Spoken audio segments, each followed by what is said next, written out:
Murabe maso, mwitonde rero hato imitima yanyu itazatwarwa n'ubusambo n'isindwe n'ubucogocogo bw'ubuzima, maze uwo munsi ukazabagwa gitumo, kuko uzatungura abatuye ku isi bose nk'uko umutego ufata inyamaswa. Mube maso kandi musenge igihe cyose kugira ngo muzabone intege zo guhunga ibyo bintu byose bizaza, no kugira ngo muzashobore gutunguka mu maso y'Umwana w'umuntu. Kristo Yezu akuzwe. Ni Marie Clarisse Mukandengo.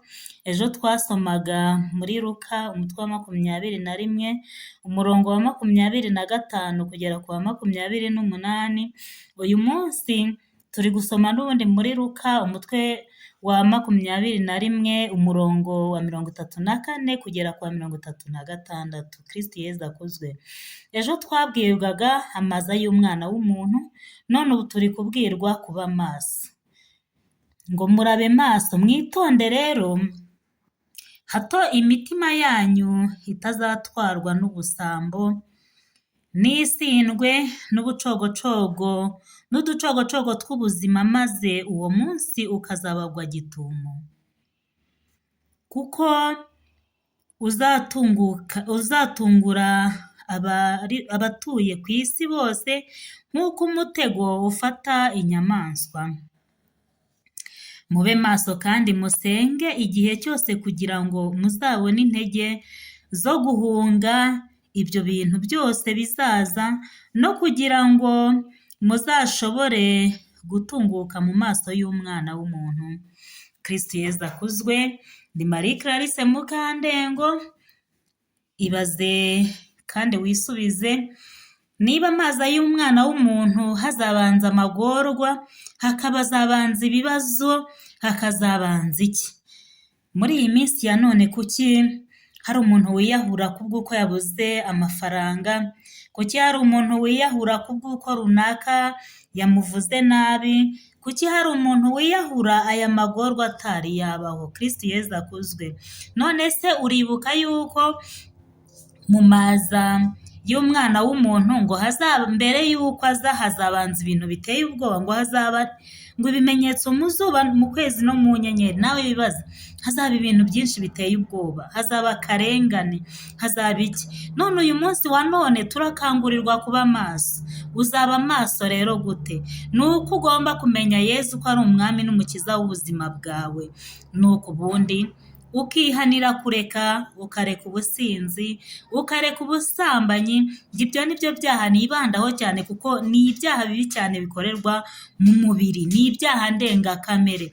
Niba umuntu wagiye mu businzi agira gutya akabura ubwenge, niba abantu babiri bari mu gikorwa cyo gusamba, abantu babiri bari gusamba bihinduka gusambana, abo bantu babiri nabo bari mu gikorwa kindi, ubwenge bwabo ntabwo. None niba ntabwo ubwenge bwawe, ni gute uzaba maso? Kristo Yezu akuzwe. Reka ubusinzi, reka ubusambanyi, aya maza y'Umwana w'umuntu atazagutungura. Iyi minsi ya none ndi umumama w'abana 5 n'umugabo. Kristo Yezu akuzwe. Nshobora kugira gutya rero ugasanga imibereho yanjye cyangwa se ubuzima bwanjye ngizwe no kubeshya, cyangwa se uyu munsi nkaba nicara mu nteko y'abaneguranye, nkicara ndeba runaka ngo ameze atya, abayeho atya, ugasanga bwije ndi mu nteko y'abaneguranye. Uyu munsi wa none nshobora kuba ndi igisambo, nkaba mpangana no kurya ibya rubanda, ariko jyewe ntabasha kugira gutya nanjye ngo ngaburire rubanda. Kristo Yezu akuzwe. Tureke ubusambo, tureke ubusinzi, tureke ubusambanyi, kugira ngo uyu munsi utazadutungura. Ni ukuvuga ngo iki rero? Uyu munsi wa none turi mu ntambara turwana nazo z'ubuzima, ariko kandi uyu munsi wa none tugeze muri cya gihe cyo kwemera ubwenge bwawe bwite.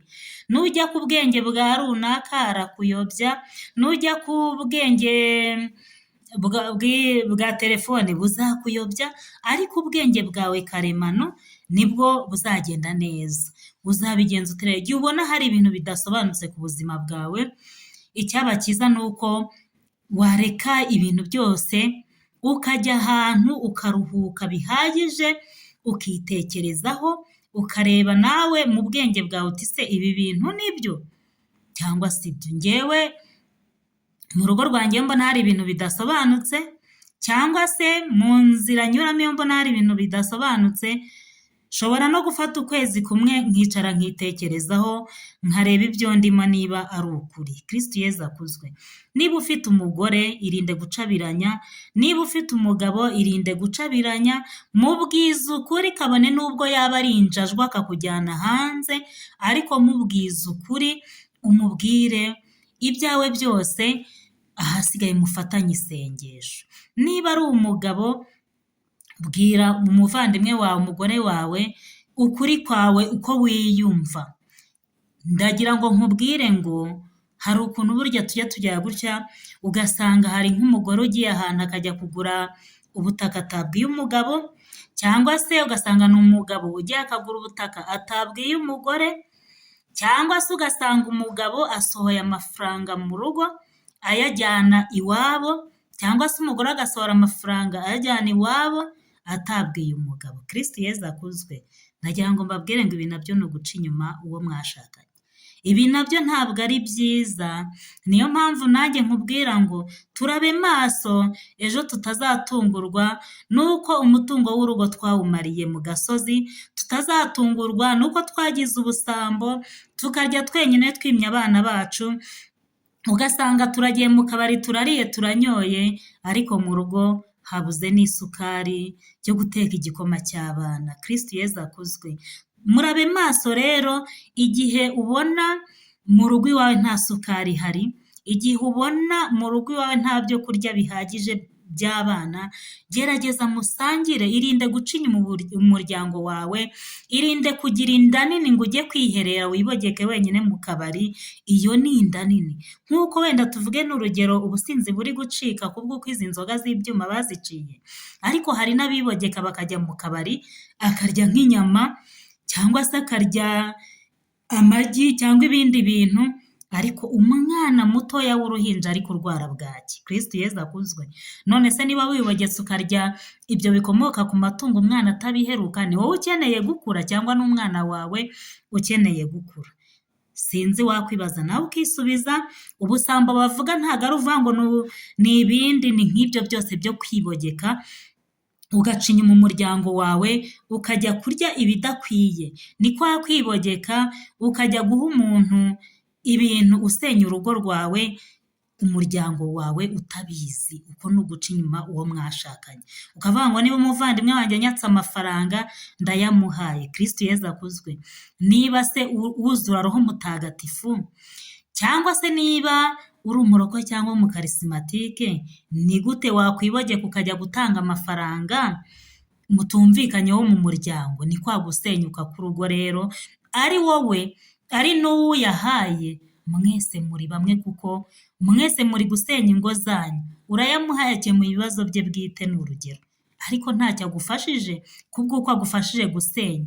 Kandi ejo nugira gutya isi ikakubona, azakanura amaso agutaranga ahantu hose, wowe ubwawe byakuyobera kubwira abantu bose ngo urugo rwarakunaniye cyangwa se wagize ibibazo. Banza umenye ngo inshuti ndi kuganiriza ibyanjye ni iyihe, ariko jyewe nagira ngo nkubwire ngo inshuti ya mbere y'ubuzima bwawe ni uwo mwashakanye. Ubyemere cyangwa ntubyemere, kubwo uko utekereza, buri wese afite imitekerereze ye. Ariko niba hari ikintu wahisha uwo mwashakanye ukajya kukibwira mugenzi wawe wundi, menya ngo uri kumuca inyuma. Njyewe n'ibibazo nagize iwacu, cyangwa se ibibazo nagize by'abavandimwe banjye, inshuti yanjye, mbikubwireho ukuri rwose, uri n'umuvandimwe wanjye wakurikira ibi ngibi, menya ngo sinzabyihererana jyenyine, sinzarwara umutwe w'ibibazo jyenyine, nzabiganiriza uwo twashakanye, kuko icyiza ni uko angira inama nanjye nkamugira inama tukareba twebwe ubwacu ibitwubaka mu rugo rwacu turi babiri, twabona bya bindi hari icyo twabikemuraho, niba ari amafaranga yabuze mu muryango, niba ari icyo kurya cyabuze mu muryango, tukakibaha ariko tuvuga yuko bitadusenyeye twebwe ubwacu. Niwisenya rero ugasenyera iwanyu mutabyumvikanye n'uwo mwashakanye, ni imyuka mibi muri gukurura mu muryango wanyu. Kristo Yezu akuzwe. Hari uwumva ngo imyuka mibi ni udusimba, akumva ngo imyuka mibi ni shitani. Reka imyuka mibi iri muri twebwe, njye narabibabwiye, iri muri twebwe. Icyo uzumva wowe wakoze gitandukanye n'icy'uwo mwashakanye mutumvikanye, uzamenye ko umuciye inyuma, uzamenye ko ari ya myuka mibi uri gukurura mu muryango wawe. Ariko numara kubikemura gutyo, iyo myuka mibi yose izakugendera kure. Uwo muntu mwari muhanganye azakugendera kure. Kubera iki? Muri umwe n'uwo mwashakanye. Ariko nugera gutyo ugaca inyuma ngo ubwo umugore yambujije ibingibi ukiherera ukagenda ukabikora nta wabikubwiye, ubwo umugabo yambujije ibingibi ukagenda ukiherera nta wabikubwiye, niko roho mbi ziri gukwirakwira iwanyu. Kristo Yezu akuzwe. Rero duharanire gusiga isi ari nziza kuruta uko twayisanze. Njye nabaye umuskuti, ariko mu mahame y'abaskuti ikintu batubwiraga cya mbere ni uguharanira gusiga isi ari nziza kuruta uko twayisanze. Ni ukuvuga ngo iki rero? Niba uri umumama, toza abana bawe urukundo. Niba uri umupapa, toza umuryango wawe urukundo. Buri wese yibuke kurya ibyo yakuvunikiye, yibuke kurya ibyo yakoreye. Nkirangiza segonderi papa yarambwiye ngo mwana wanjye rero, ubu ngubu urangije kwiga, yaba isabune, yaba amavuta, yemwe yaba na padi, buri kimwe cyose wumve ko ari wowe ugiye kukiha. Kristo Yezu akuzwe. Numvaga ko ari kumbwira ibitari byo, ariko uyu munsi nibwo ndi kumva yuko ibyo yambwiraga ari ukuri. Kristo Yezu akuzwe. Turye ibyo twavunikiye, dusenge, dusabirane.